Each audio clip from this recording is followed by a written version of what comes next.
Hi, having completed 10 easy write-ups, it is time to upscale और मैं उम्मीद कर रहा हूँ आप सभी ने पैसेज 1 से लेकर पैसेज 10 तक सारे वीडियोस ध्यान से देख लिए हैं और साथ-साथ सॉल्व किए हैं। तो as promised I am upscaling the level to moderate now. यहाँ पर हम पास्ट कैट पैसेजेस यूज करेंगे। Let's quickly move on to the first passage. You can pause the video for a minute and go through the write-up. Let's go for some milestone mapping as we always do. यहाँ पे write-up conception of justice पर नज़र आ रहा है। इससे पहले कि इस पैराग्राफ को हम डिकोड करें, आपको एक छोटा सा बैकग्राउंड मैं बताना चाहूँगा। कानून की जो शुरुआत है उसे अक्सर सोशल कॉन्ट्रैक्ट के साथ, जस्टिस एज फेयरनेस के कॉन्सेप्ट के साथ जोड़ा जाता है। ऐसा माना जाता है कि कुछ समझदार लोगों ने, जो फ्री थे और रैशनल थे, जो किसी कैटेगरी के नहीं थे, किसी क्लास के नहीं थे, वो किसी सोशल ग्रुप को बिलोंग नहीं करते थे, मतलब ऐसे लोग जो ऑब्जेक्टिव थे, न्यूट्रल थे, इन्होंने मिल करके और कॉन्सेप्शन ऑफ जस्टिस के बारे में सोचा ताकि एक ऐसा कानून बन सके जो सभी के लिए फेयर और अनबायस्ड हो। एक तरह से ये सोक्रेटिक प्रिंसिपल भी है। सोक्रेटिस ने भी इसी तरह की बात अपने विचारों में कई जगह पर व्यक्त की है। तो इसको बैकग्राउंड में हम थोड़ा सा दिमाग में रखेंगे। सोशल कॉन्ट्रैक्ट पॉलिटिकल साइंस में भी एक थियरी है। If you read about Hobbes, Locke and Rousseau, you would come across a concept called social contract.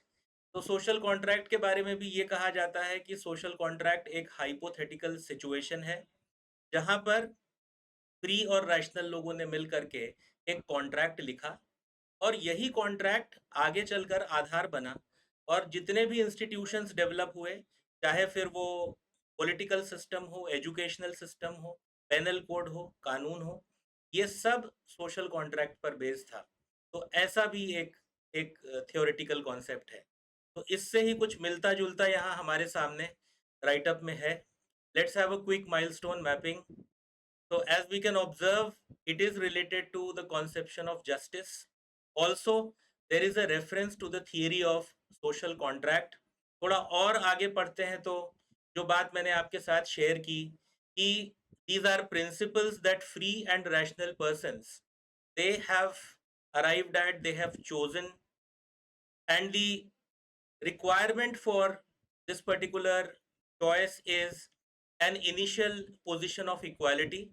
Initial position of equality का मतलब है कि जो लोग चूज कर रहे हैं प्रिंसिपल्स ऑफ जस्टिस, वो एकदम बराबर है। बराबर का मतलब क्या समझा जा सकता है कि ये वो लोग हैं जो किसी भी तरह से अपने स्टेटस, पोजीशन, कास्ट, प्रिविलेजेस इनसे इन्फ्लुएंस नहीं होते हैं।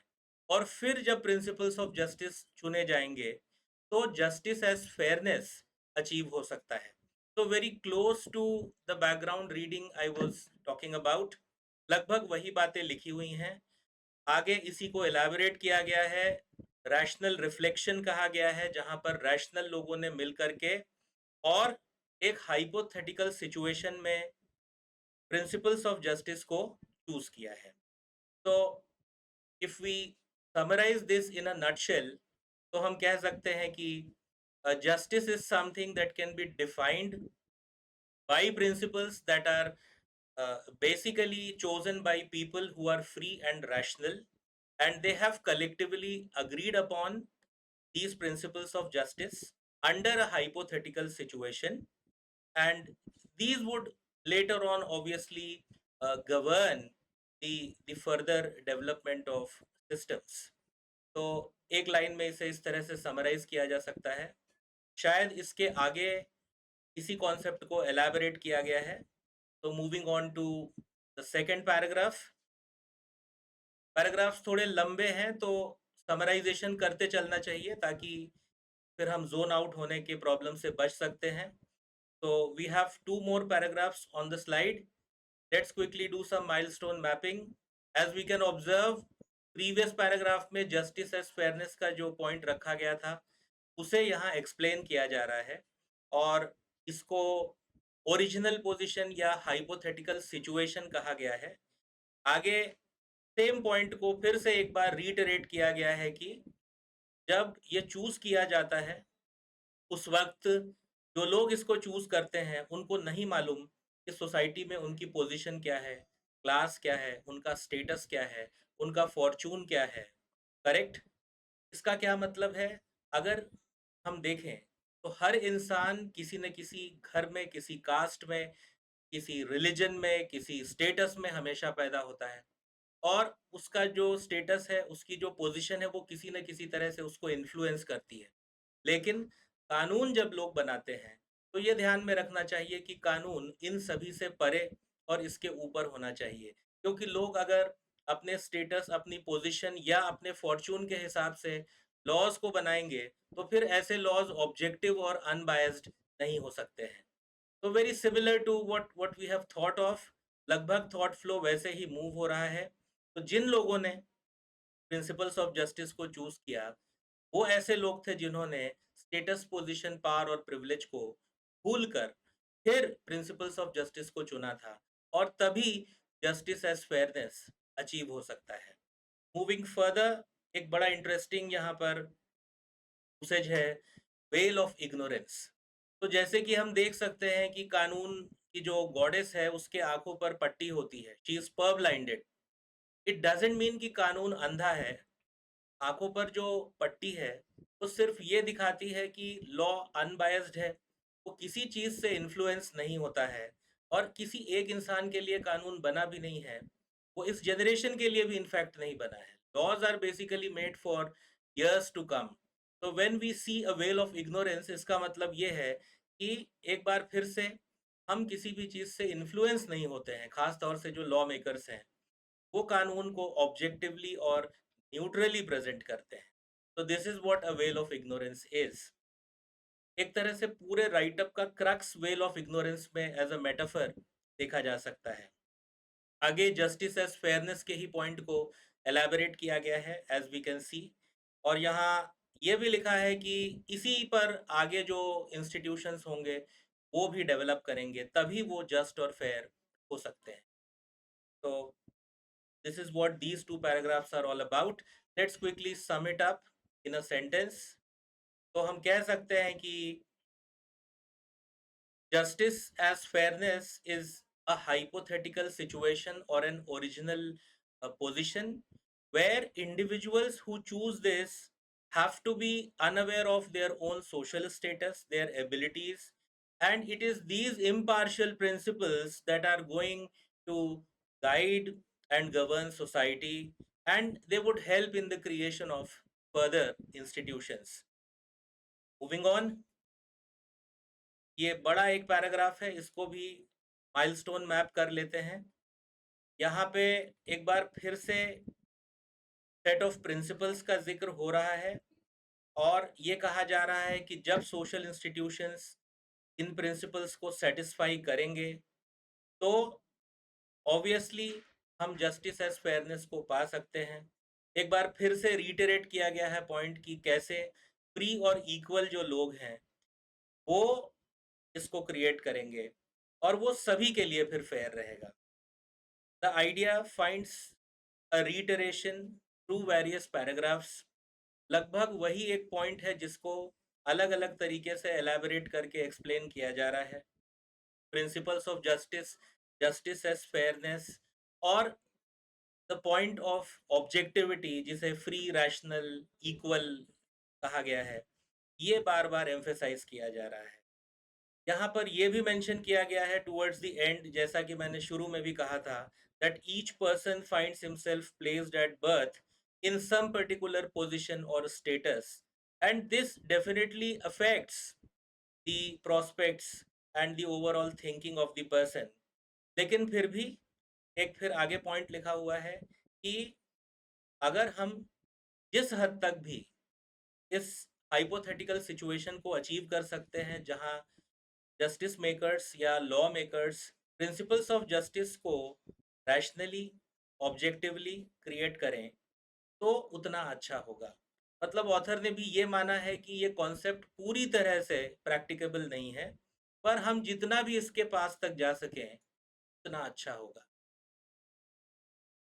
If we once again sum it up in a single sentence, it can be said that a society is just when its institutions follow the principles that free and equal individuals would agree upon.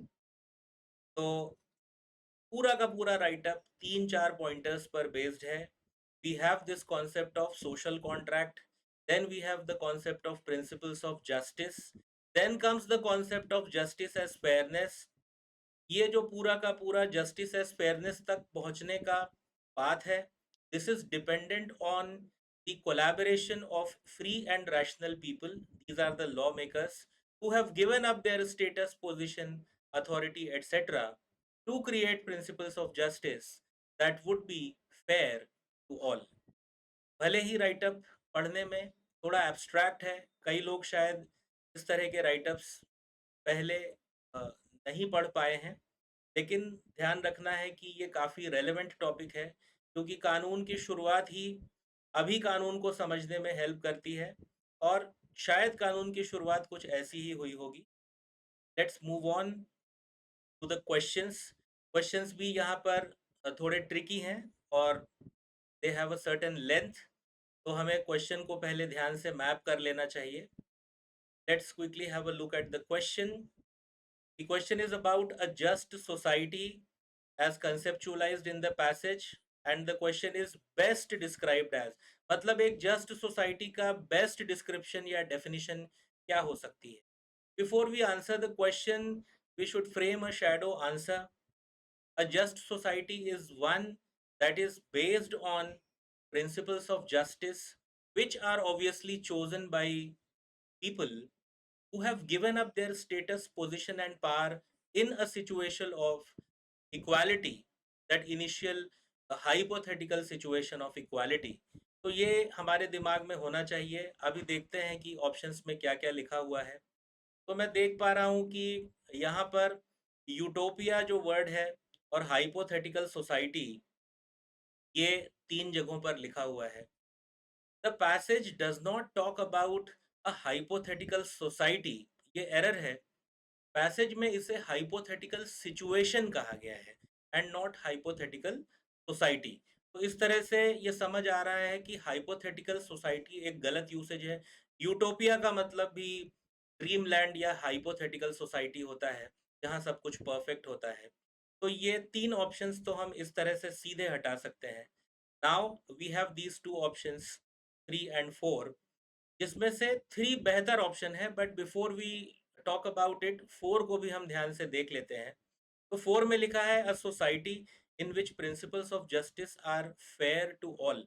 While this is factually correct, it is just an assertion. इसमें reason missing है, क्योंकि सिर्फ ये कह देने से कि principles of justice सभी के लिए फेयर होंगे, ये समझ नहीं आता है कि हम इसे अचीव कैसे करेंगे। तो जस्टिस एज फेयरनेस को अचीव करने के लिए ये ज़रूरी है कि जो लोग इस कानून को बनाएं, वो अपनी एग्जिस्टिंग पोजीशन और पावर को भूल करके और फिर प्रिंसिपल्स ऑफ जस्टिस को चूज करें। तो between 3 and 4, 3 obviously is a better option. It talks about a society, यहाँ देखिए सोसाइटी लिखा है and not a just society, sorry, hypothetical society. तो society in which principles of justice are not based on the existing positions and powers of the individuals, तो यहाँ पर fact और reason दोनों मेंशन किए गए हैं। So that way option 3 force over option 4। Moving on to question number 2। Once again read the question carefully. Options बड़े हैं, जल्दबाजी में पहले से ऑप्शंस को ना पढ़ें, क्वेश्चन को पहले समझें। क्वेश्चन ओरिजिनल अग्रीमेंट है, जिसको पैसेज में हाइपोथेटिकल सिचुएशन कहा गया है। पिछले ही क्वेश्चन में हमने इस गलती को ऑब्जर्व किया था, वहां हाइपोथेटिकल सोसाइटी लिखा हुआ था। तो हमें ध्यान रखना है कि we don't have to choose hypothetical society but a hypothetical situation. तो यहाँ पर ओरिजिनल अग्रीमेंट का जिक्र है क्वेश्चन में, और इसको पैसेज में ऑथर ने किस तरह से यूज किया है ओरिजिनल अग्रीमेंट से ऑथर आखिर क्या बताना चाहते हैं? तो ओरिजिनल अग्रीमेंट से ऑथर ये बताना चाहते हैं कि ये एक हाइपोथेटिकल सिचुएशन है जिसे कंसीव किया गया है ताकि हम प्रिंसिपल्स ऑफ जस्टिस को डिराइव कर सकें, और इसे डिराइव करते वक्त जो लोग प्रिंसिपल्स ऑफ जस्टिस चुनेंगे उन्हें अपनी पोजीशन, स्टेटस और पावर को छोड़कर फिर सोचना होगा। तो these pointers become relevant again and again, और इसी के बेसिस पे हम सही और गलत आंसर को डिटरमिन करेंगे। Let's have a look. यहाँ पे थोड़ा सा डाउट क्रिएट होता है क्योंकि सारे ऑप्शंस में हाइपोथेटिकल सिचुएशन या इमेजिन्ड सिचुएशन लिखा हुआ है। Imagined and hypothetical they are one and the same. इसका मतलब ये है कि सिर्फ इस पॉइंटर के बेसिस पे हम सही आंसर चूज नहीं कर पाएंगे। we'll have to read the rest of the statement as well. अभी देखते हैं यहाँ पर क्या गलतियां हैं और फिर हम सही आंसर तक पहुंच जाएंगे। तो आंसर 1 वैसे यहाँ करेक्ट आंसर है, पर इससे पहले मैं 5 से डिस्कशन स्टार्ट करूंगा। So in the fifth option it is written, an imagined situation in which fairness is the objective of principles of justice to ensure that no individual enjoys any privilege based on the existing positions and powers. Passage में ये कहीं नहीं लिखा कि समाज के सभी लोगों से उनका पोजीशन, पावर और स्टेटस छीन लेना है। पैसेज में बल्कि ये लिखा है कि प्रिंसिपल्स ऑफ जस्टिस जब चूज किए जा रहे हैं उस वक्त जो लोग कानून बना रहे हैं वो अपना स्टेटस, पोजीशन, पावर और प्रिविलेज छोड़ करके और फिर प्रिंसिपल्स ऑफ जस्टिस को चूज करेंगे। मतलब ये एक हाइपोथेटिकल सिचुएशन है जो सोची गई है या कंसीव की गई है to derive principles of justice, जो इन चीजों से इन्फ्लुएंस नहीं होंगे, पोजीशन, स्टेटस और पावर से। इसका ये मतलब नहीं है कि हमें सभी लोगों का पोजीशन, स्टेटस या पावर छीन लेना है। ऑप्शन 5 गलत है। 4 में लिखा है an imagined situation in which principles of justice would have to be fair. Principles of justice को फेयर होना ही होगा, लेकिन वो फेयर कैसे होंगे, उसके लिए रिक्वायरमेंट क्या है, ऑप्शन 4 में मेंशन्ड नहीं है। Likewise, in option 3 लिखा है a hypothetical situation to ensure fairness of agreements among individuals in society. Once again, the option fails to mention how are we going to achieve this. So, given the errors in these options, we can safely conclude that option 1 makes the best sense. 2 में भी देखिए तो ऐसी ही गलती है। यहाँ लिखा है a hypothetical situation in which every individual is equal. We don't want every individual to be equal. We only want those who create the laws or who arrive upon the principles of justice to be people who are free and rational and without these biases, and not for the entire society. So that way too also makes it a little too broad and puts the point of equal individuals onto the entire society, which is not correct. So one best option है। Moving on to question number 3, question को फिर से ध्यान से पढ़ लेते हैं। Which of the following best illustrates the situation that is equivalent to choosing the principles of justice behind a veil of ignorance? तो veil of ignorance को हमने डिकोड किया था जब हम पैसेज पढ़ रहे थे। वेल ऑफ इग्नोरेंस ऑब्जेक्टिविटी दिखाता है। वेल ऑफ इग्नोरेंस ये दिखाता है कि कानून किसी कैटेगरी के लिए, किसी क्लास के लिए, किसी पर्टिकुलर ग्रुप के लिए प्रिविलेज नहीं है, बल्कि कानून जो है वो इस तरह से बनाया जाता है कि वो सबके लिए फेयर हो। और ये तभी पॉसिबल है जब हम स्टेटस, कास्ट, क्लास इनको ध्यान में बिना रखे हुए और ऑब्जेक्टिव लॉज बनाते हैं। This is what well of ignorance is. यहाँ पर जितने भी ऑप्शंस हैं ये कोई भी पैसेज में लिखे हुए नहीं है। This is called a logical extrapolation of the metaphor. Well of ignorance को अगर एक मेटाफर मान लें, एक एक्सटेंडेड कंपैरिजन मान लें, तो ये समझ में आता है कि एक ऐसा स्टेटमेंट चूज करना है जिसमें ऑब्जेक्टिविटी और फेयरनेस नजर आए और किसी भी तरह का बायस या प्रेजुडिस ना हो।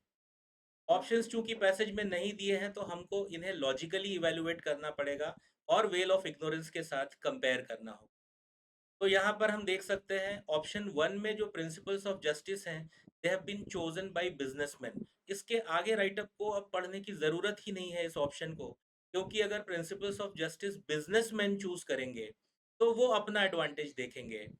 बिज़नेस का एडवांटेज है बिज़नेस का फ़ायदा, लेकिन एक बिज़नेसमैन का फ़ायदा जो है वो सभी का फ़ायदा नहीं हो सकता है और हो सकता है इससे कइयों का नुकसान हो। तो that way if businessmen choose principles of justice, they are bound to be biased, they are bound to care for their own benefits, their business profit, etc. Therefore, veil of ignorance is not a possibility in the first option. Similarly, in the second option, it is written that these are chosen by a group of school children. छोटे बच्चे school के, their objectivity, their rationality both are debatable, क्योंकि school के बच्चे तो definitely अपना फ़ायदा देखेंगे। स्कूल के बच्चों से अगर एक कॉन्स्टिट्यूशन बनाने के लिए कहा जाए तो वो क्या करेंगे? वो शायद ऐसा कॉन्स्टिट्यूशन बनाए कि हर रोज़ हम मैगी और नूडल्स खाएँगे।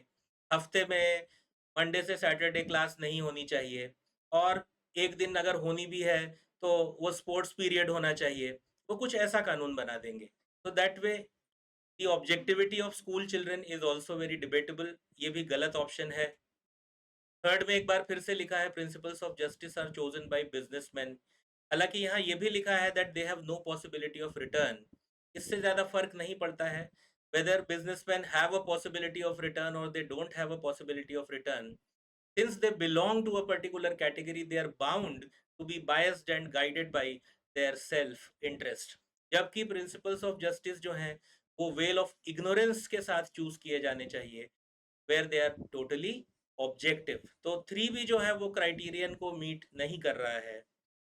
5 में लिखा है कि they are chosen by potential immigrants. Immigrants चूंकि दूसरे देश से आते हैं, घबराए हुए होते हैं, उनके सिक्योरिटी कंसर्न्स होते हैं, तो कोई भी इमिग्रेंट अगर कानून बनाएगा, संविधान बनाएगा, तो वो सबसे पहले खुद को नेचुरलाइज करने की बात कहेगा, इक्वल राइट्स की बात कहेगा और वो अपने फायदे की बातें करेगा। तो एक बार फिर से वेल ऑफ इग्नोरेंस पॉसिबल नहीं होगा।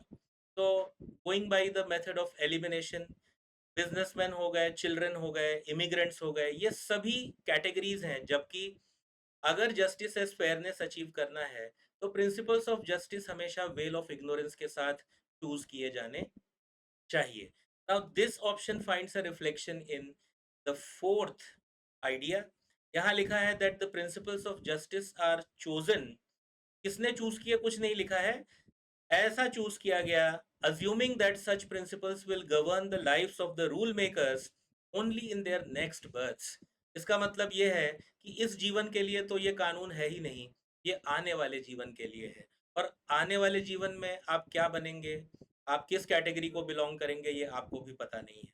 मतलब कानून किसी एक कास्ट के लिए, एक जन्म के लिए, एक कैटेगरी के लिए है ही नहीं।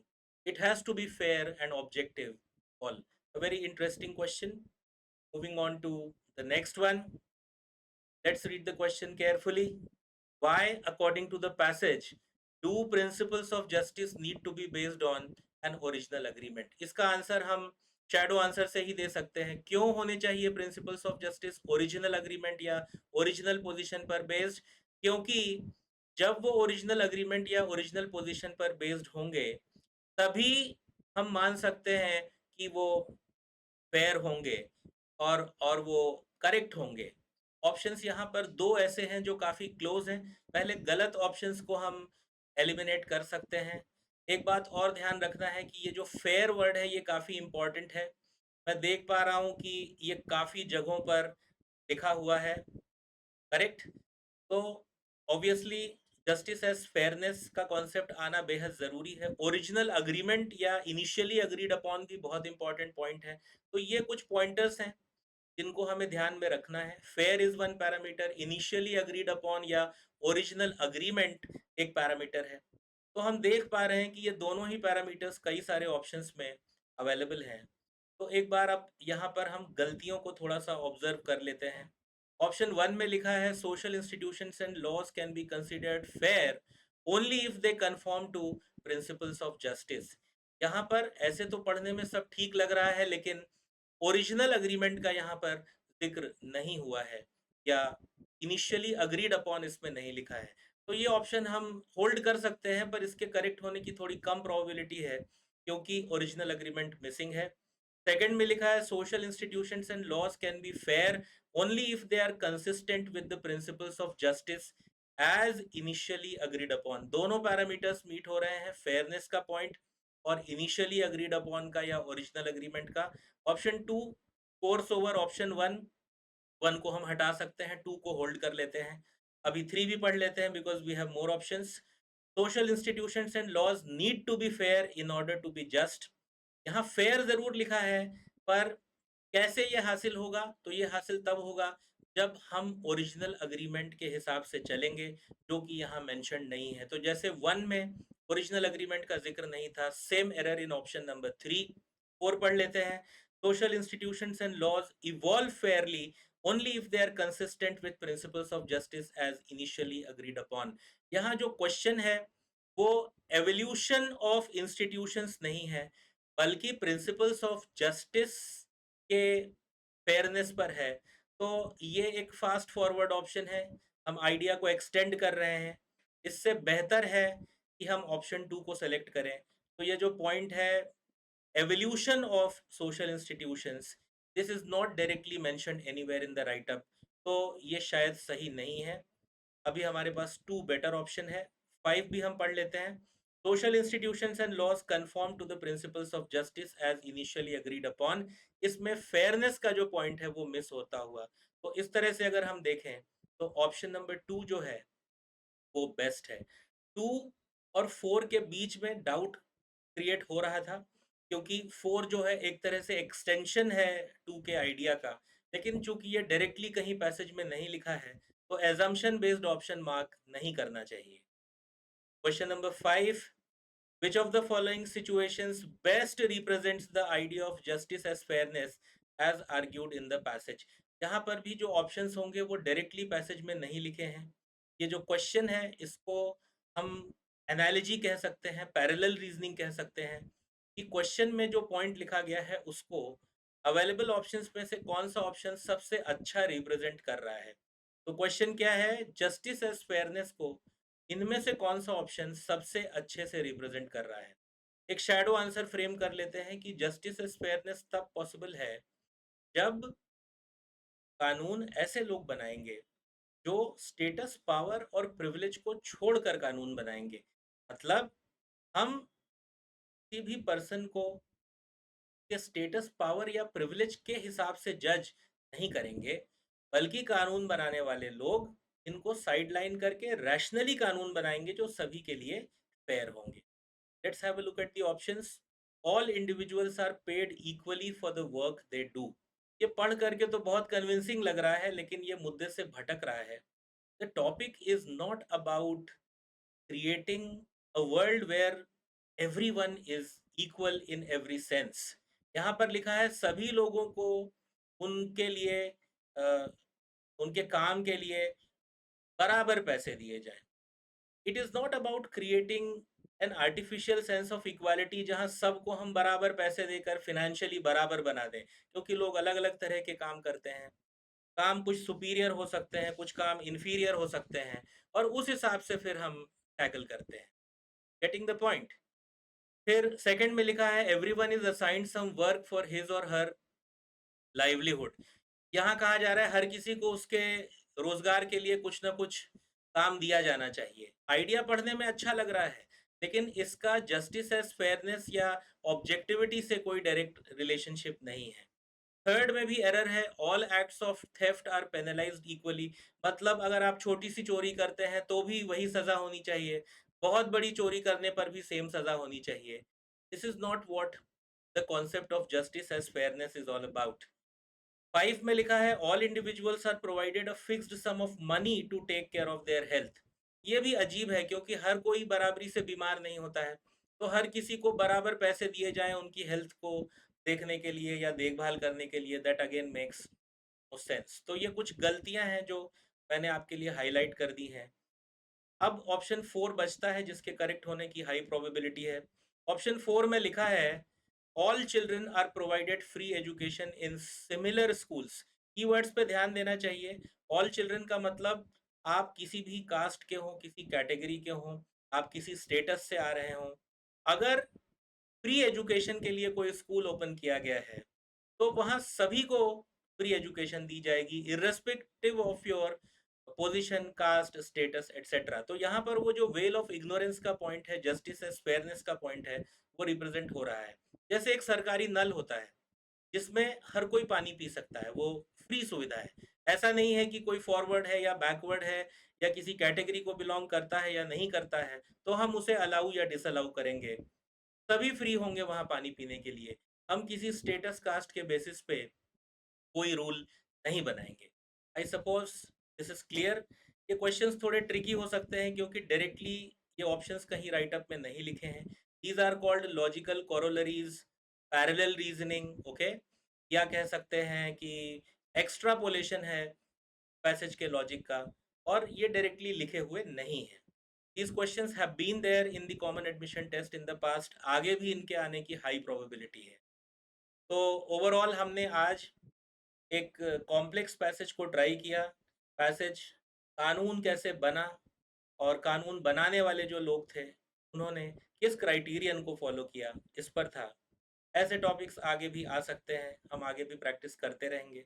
यहाँ हमने एक क्वेश्चन का अलग टाइप भी सीखा जिसमें लॉजिकल एक्स्ट्रापोलेशन था, जहाँ डायरेक्टली ऑप्शन पैसेज में लिखा हुआ नहीं है, लेकिन हम उसको लॉजिकली एक्सटेंड करके डीकोड कर रहे हैं। We'll once again catch up in another session on moderate level passages. Thank you.